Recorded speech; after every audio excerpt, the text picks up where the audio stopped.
Good morning, Ian Crouch with your 8:30 Hunter News update. Lake Macquarie Police are appealing for information following the theft of a car and a motorbike at Morisset early today. Officers were called to a business on Waihee Road at about 3:30 this morning. On arrival, they were told an unknown man was seen getting out of a white Volkswagen before stealing a motorcycle and riding off. The vehicle, which was also reported stolen, was also driven away from the location. Anyone who can assist the investigation is urged to call Crime Stoppers. The Planning Minister is in the Hunter today to discuss what can be done with the former Newcastle Railway Station Plaza. After the train station closed in 2014, the site was transformed into a multi-purpose space with a plaza, some small shops and cafes. However, some businesses have struggled to keep the doors open. The Hunter and Central Coast Development Corporation will host Minister Paul Scully today as it looks to begin the process to identify future use for the station. Expressions of interest will be sought to find a long-term operator to guide future restoration and use of the site. 71 fewer children are reported to be staying in foster care, with the state government establishing a dedicated team within the Department of Communities and Justice. It follows a request from Minister for Families and Communities and Port Stephens MP Kate Washington and will see children shift out of high-cost emergency arrangements. She says children placed in hotels and motels have poor outcomes. They have 24/7 shift workers. They don't know if they'll see the same face when they wake up the next day. Children and young people need someone in their corner. They need safe and loving homes to thrive. That is not what these high-cost emergency arrangements provide.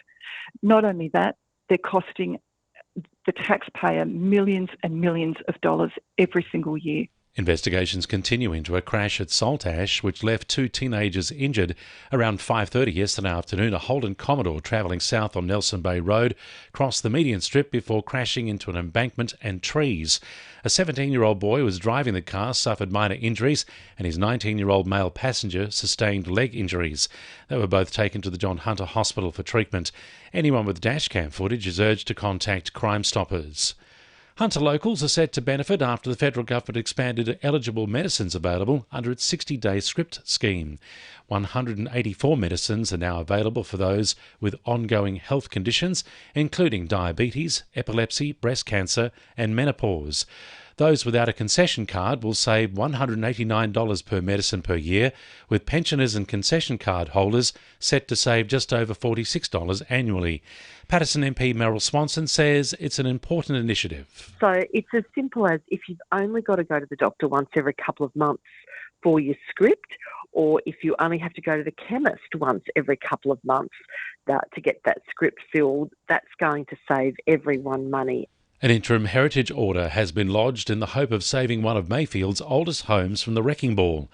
Newcastle Council received a development application in October last year seeking to knock down the 140-year-old property in Sunderland Street to make way for a two-storey co-living home.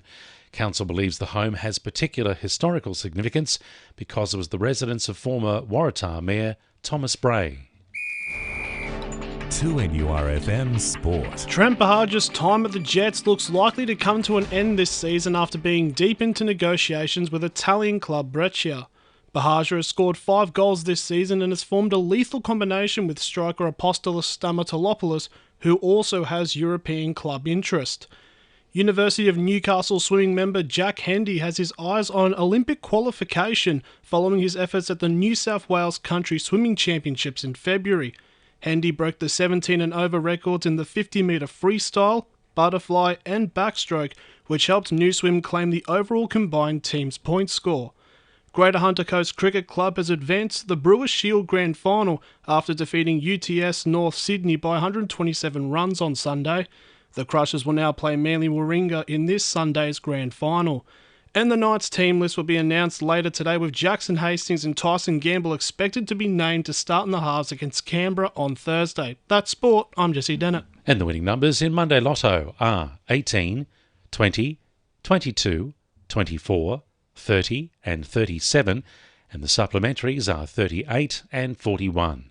And now you're up to date with the latest 2NURFM Hunter News.